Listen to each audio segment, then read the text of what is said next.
Bonjour, 5 questions à Max Dubois, président de l'association Air et Dôme, qui est l'association République et Développement Outre-mer. Max Dubois qui fut également ex-coordinateur de la campagne Outre-mer d'Emmanuel Macron, première mandature. Et puis l'événement, il vient tout juste de refuser la médaille, une médaille importante pourtant, du mérite ultramarin. Pourquoi ce refus, Max Dubois? Eh bien, bonjour Maurice Cessé. Ce refus de médaille, c'est parce que dans les articles, vous savez, quand il y a une médaille, il y a un règlement qui est attaché aux médailles. Et à l'article 10, il est écrit que si on a une politique contraire à celle qui est développée par le ministère des Outre-mer, on pourrait avoir le retrait de cette médaille. Alors moi, vous savez, tout le monde sait qui je suis. Je suis à la fois très attaché à Emmanuel Macron, parce que je considère que le travail qu'il a fait sur le plan national est un travail de qualité, et que je salue et je continue sans aucun problème à dire que je suis macroniste. Mais pour autant, depuis 5 ans, je conteste la politique qui a été menée dans les territoires d'outre-mer, parce que autant sur le plan national ça me convient, autant sur le plan des Outre-mer, alors là pour le coup ça ne me convient pas du tout. Donc du coup je ne peux pas accepter une médaille qui dit que je dois être d'accord avec le ministre des Outre-mer alors que je le conteste depuis 5 ans. Voilà. Alors justement, comment le contact a été établi entre l'équipe d'En Marche et vous-même il y a un peu plus de 5 ans? Alors, à l'époque, il n'y avait pas d'équipe d'En Marche. Moi, quand j'ai rencontré Emmanuel Macron, c'était en 2015, il n'était pas encore président de la République, évidemment. C'était un tout petit noyau de gens qui avaient vraiment une envie de changer le périmètre politique. Et il y avait une véritable volonté de faire réussir la France. Il y a pas de... Et j'ai été complètement séduit par cette équipe. À l'époque, elle était toute petite, on était 4-5, n'était pas beaucoup plus. Alors, vous devenez conseiller pour l'outre-mer auprès du président. À quel moment ce titre est décidé? À quel moment vous dites c'est OK, c'est vous? C'est la campagne. On est en 2002. Là, on arrive fin 2016. Donc, il faut avoir quelqu'un qui puisse être le coordinateur. Moi, j'ai pas été conseiller, j'étais coordinateur campagne outre-mer. En gros, j'étais le directeur de la campagne d'Emmanuel Macron pour les territoires d'outre-mer. J'avais une connaissance qui était à peu près correcte des territoires d'outre-mer. Je fais très attention parce que dans mon discours, parce que même si moi-même je suis quelque part un ultramarin depuis plus de 30 ans, je sais que je ne connais que la somme de mes connaissances. En réalité, les territoires sont d'une richesse inouïe. Alors, quand quelqu'un vous dit « je connais bien les territoires d'outre-mer », il faut être un peu prudent. Donc moi, j'avais en tout cas une vision des territoires, et donc ça a permis à Emmanuel Macron à ce moment-là de considérer que j'avais vraiment plus qu'une vision, mais j'avais surtout une volonté de faire aboutir les territoires. J'étais déjà très très militant, et c'est comme ça que je me suis retrouvé coordinateur de la campagne outre-mer. Et à ce moment-là, vous préconisez quoi pour les Outre-mer? Alors, ce que je préconise toujours aujourd'hui, la caractéristique des territoires d'outre-mer, la mauvaise caractéristique, mais alors depuis des décennies, c'est les inégalités. Nous sommes dans des territoires avec des inégalités considérables. Inégalités dans les territoires entre les différentes couches de la population, et puis inégalité des territoires eux-mêmes avec la France hexagonale, où là, franchement, on boxe pas dans la même catégorie. Donc, moi, j'ai pensé à ce moment-là, et c'était toute la discussion que j'avais avec Emmanuel Macron, que bon, il était l'homme qui allait réduire ces inégalités. Et vous avez proposé des solutions pour réduire ces inégalités? Oui, sont toujours les mêmes que celles que je préconise aujourd'hui. Enfin, dans les grandes lignes, une des premières inégalités, c'est le pouvoir d'achat. C'est-à-dire, on est dans des territoires d'outre-mer où, selon l'INSEE, on est entre 35 et 45% de surcherté de tout ce qui est alimentaire dans les territoires d'outre-mer. Alors, la fonction publique a su mettre en place un amortisseur qui est ce qu'on appelle la surrémunération, mais ça c'est fait pour les fonctionnaires, et je salue nos amis fonctionnaires. Il ne s'agit pas de les stigmatiser, parce que heureusement qu'ils ont ça, mais par contre tous ceux qui n'ont pas la surrémunération sont donc sous-rémunérés.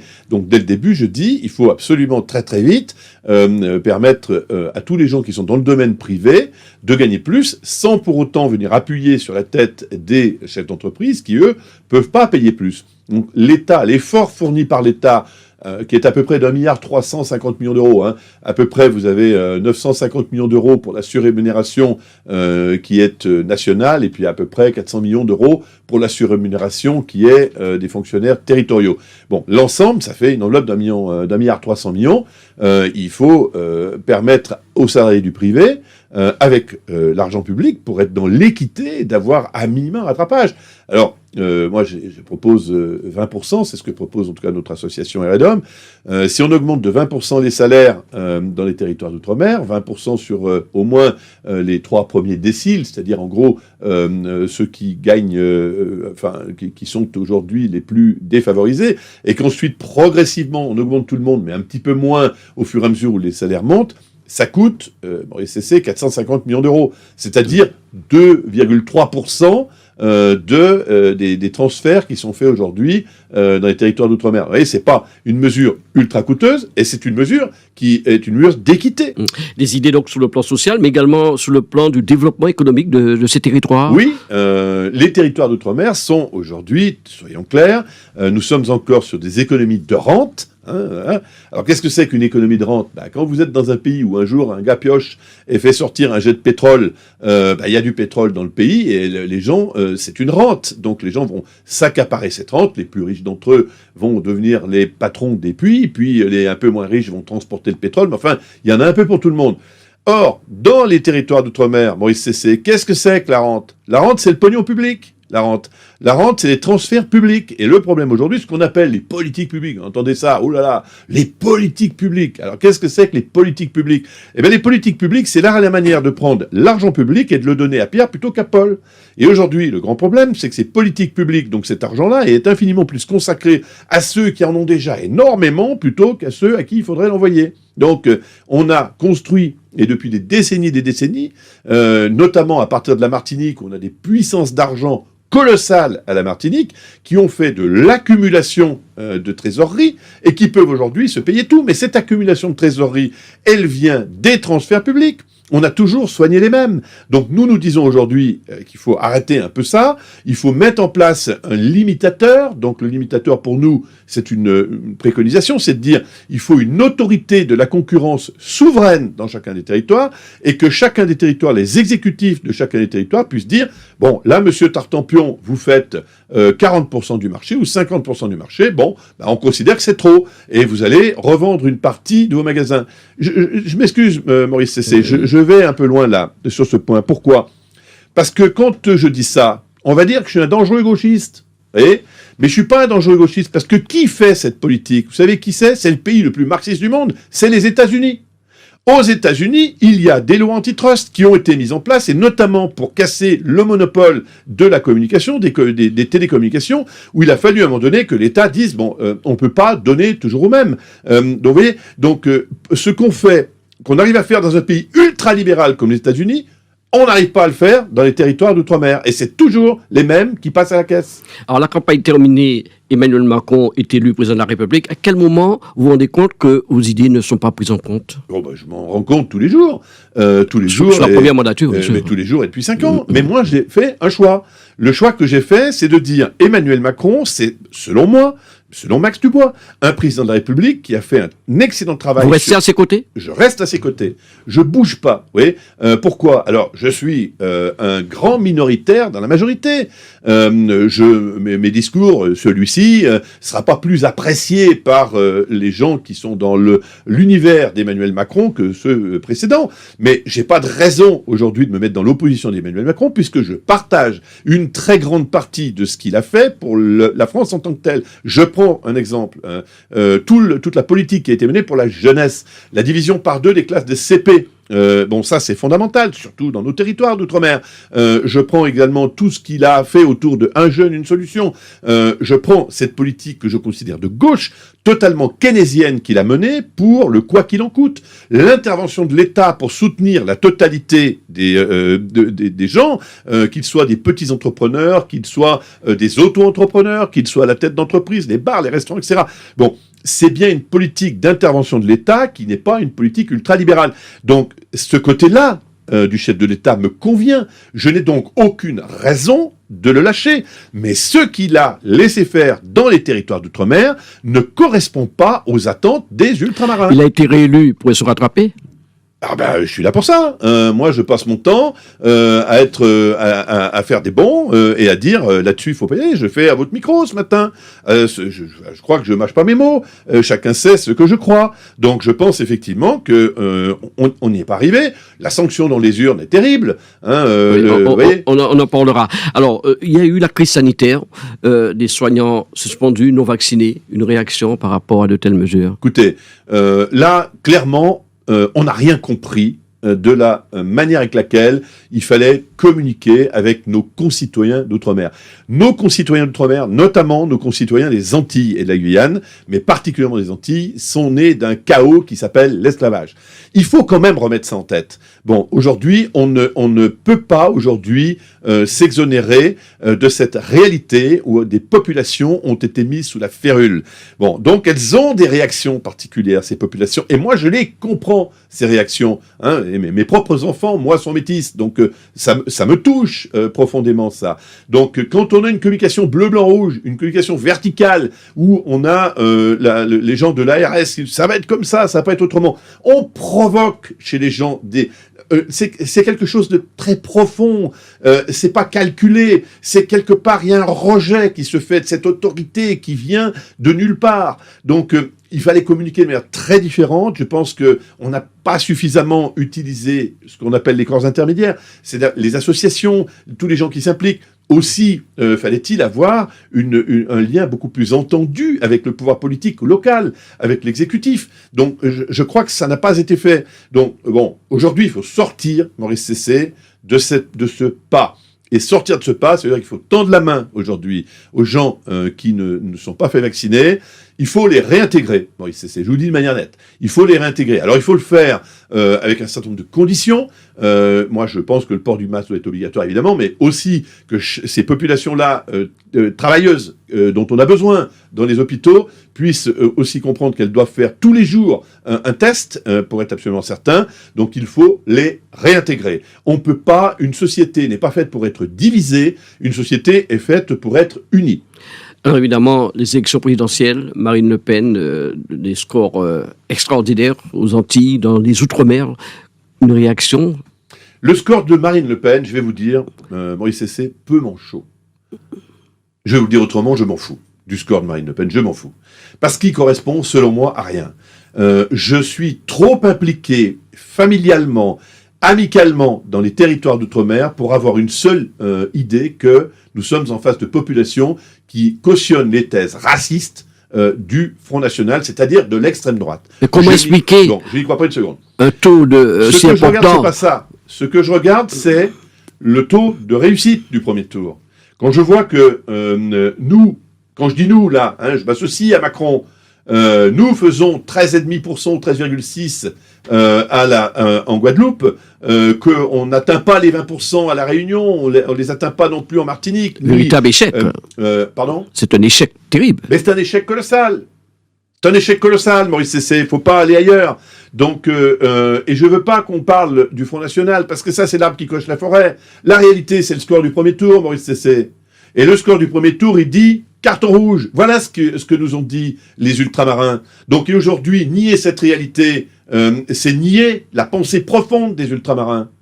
Donc, nous sommes en politique. En politique, on peut dire, bon, bah, on n'a pas fait ce qu'il fallait, et on se remet au boulot. Mais si on considère que c'est une croissance du Front National ou de LFI, ça veut dire qu'on évite de voir la réalité. Et la réalité, c'est un rejet de nos politiques, Maurice Cessé. Alors, ça veut dire aussi que les élus locaux peuvent être mis en cause à travers cet échec.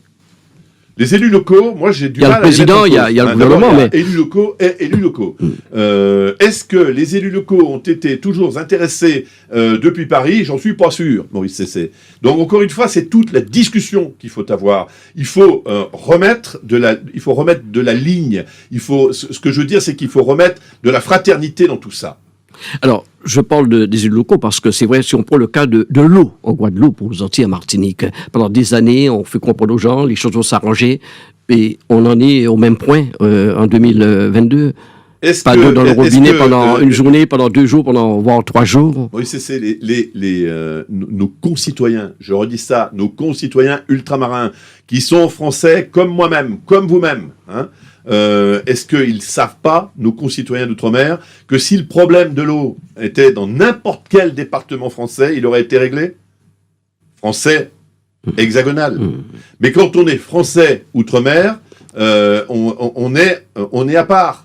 On n'est pas à part entière. Hein. Il y a des gens qui disent on est entièrement à part. C'est un pur scandale, cette affaire-là. Et il faut arrêter de s'envoyer, de jouer au ping-pong. C'est pas moi, c'est l'État, c'est pas l'État, c'est pas moi, etc. Donc les pouvoirs, les exécutifs locaux avec l'exécutif national.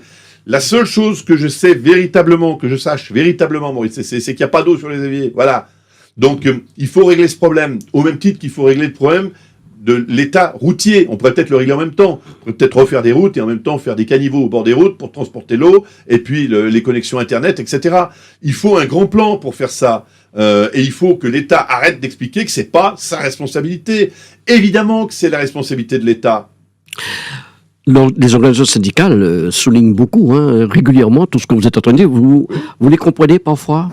Mais je les comprends toujours. Mais attendez, mais je les comprends toujours, Maurice Cessé. C'est pas parce que je suis un soutien d'Emmanuel Macron que j'ai un bandeau sur les yeux et un bâillon. Vous avez compris que j'avais ni bandeau ni bâillon. Voilà, mais je pense qu'il faut avancer. Alors, est-ce que c'est confortable pour moi? Mais pas du tout.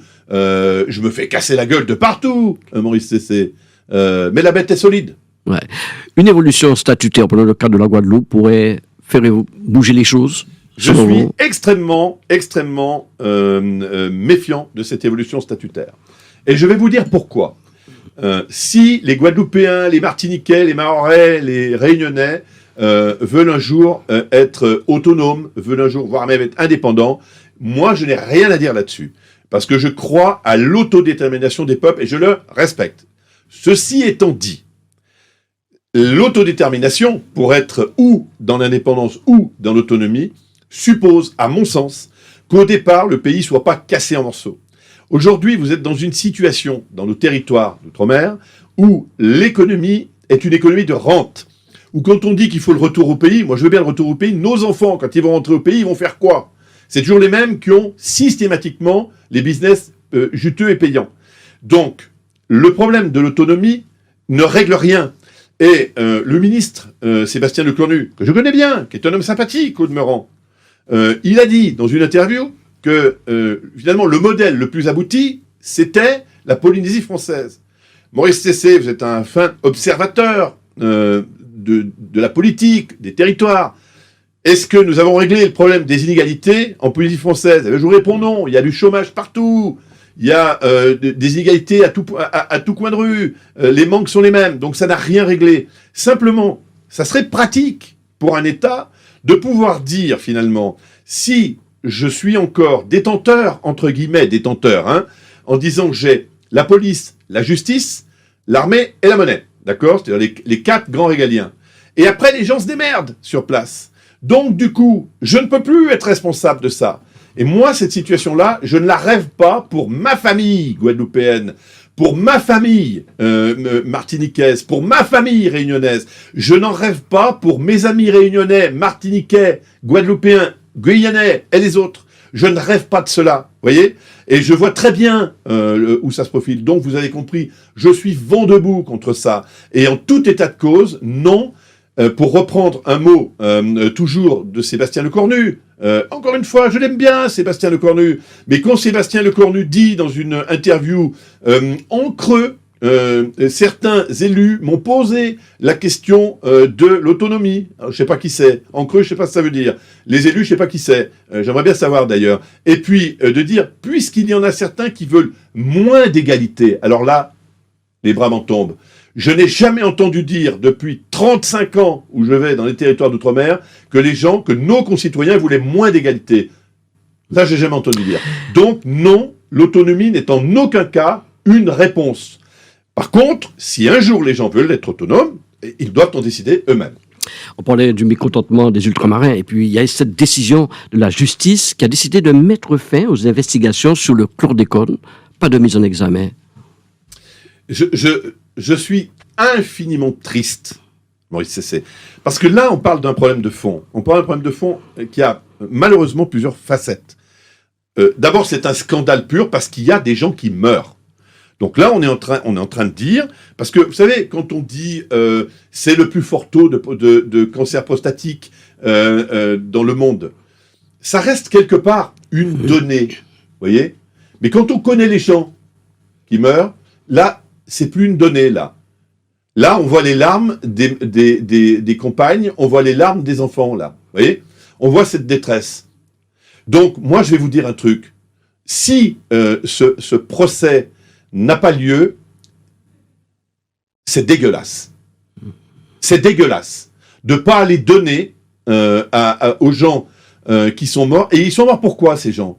Ils sont morts sur l'autel du profit, Maurice Cessé. Ils sont morts sur l'autel du profit. Parce qu'à un moment donné, il y a des gens qui avaient besoin de gagner plein de pognon en vendant des bananes et qui n'ont hésité en rien à mettre en danger la sécurité, la vie des gens pour faire du fric. Voilà la réalité. Et cette réalité, elle est encore pendante aujourd'hui. Et nous avons, nous, encore aujourd'hui, cela. Et je dis, attention, là, on a beau essayer de faire, de se refaire une santé, là, du côté des très grands planteurs de bananes, la réalité, c'est que les grands planteurs de bananes d'aujourd'hui sont les héritiers de ceux qui ont répandu le chlordécone. Et que le fric continue à couler à flot dans leurs poches. Nous avons entrepris, nous, un travail très profond avec les petits planteurs de bananes. Les petits, c'est comme les ouvriers agricoles. Ils sont au même endroit. Ils ont été infestés de la même manière. Vous avez aujourd'hui 350 petits planteurs qui crèvent littéralement de faim. Vous voyez et derrière, les gros planteurs qui sont encore en train de se gaver. Maurice Cessé. Et ça, c'est un scandale pur, ça. Donc, il faut rééquilibrer ça. Vous voyez ? Donc, le scandale du chlordécone, c'est ce scandale qui est un scandale judiciaire. C'est un scandale qui est un scandale au niveau de la santé publique. Mais c'est un scandale financier. Donc, il faut en finir avec ça. Il faut dire les choses et la vérité. Vous voyez ? Eh bien, on peut être macroniste et le dire. Cette interview va bientôt toucher à sa fin. Alors, si je vous comprends bien, je résume, il y a urgence de régler les problèmes de ces territoires d'outre-mer, sinon on pourrait aller vers un risque de crise sociale sévère. On est toujours allé de crise en crise. Parce qu'il y a eu beaucoup de crises en 2021. La grève pour la profitation, qu'est-ce qu'il en est sorti ?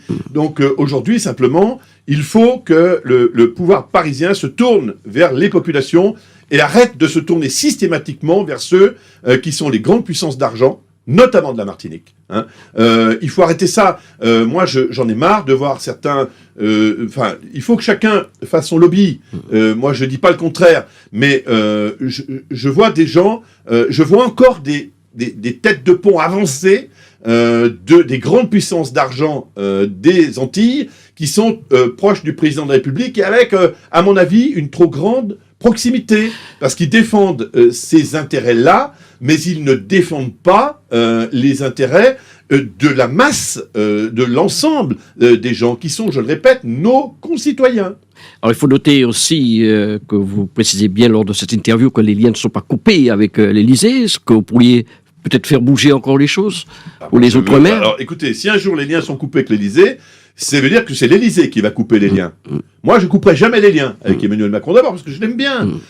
Écoutez, on peut avoir une vision politique différente et avoir du respect pour les hommes. Donc, pour ce qui me concerne, je continue à lui maintenir ma confiance. Je continue à être là. Voilà. Bon, vous avez d'un côté des conseillers très proches. Je pense par exemple, à l'homme d'affaires Quinoaille, Dominique Perben. Voilà. Homme d'affaires, ancien ministre, etc. Hein, donc cabinet d'affaires, un avocat. Bon, très très proche dans tous les voyages présidentiels.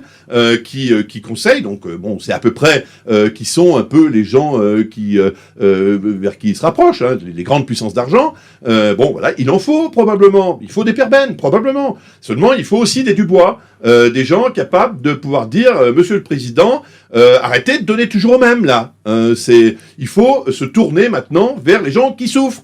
Parce que les gens souffrent, Maurice, c'est ça le fond du problème. Qu'il y ait des gens qui se gavent, qu'il y ait des gens qui soient pleins de fric, je vais vous dire, je m'en fous, sous réserve que les autres aient ce qu'il leur faut. eh bien malheureusement, les autres n'ont pas ce qu'il leur faut, Maurice Cessé. C'est ça mon problème. Merci Max Dubois. C'était donc 5 questions à Max Dubois, président de Air et Dôme, auteur aussi d'un ouvrage fort intéressant sur les 60 ans du service militaire adapté dans les territoires d'outre-mer. À très bientôt.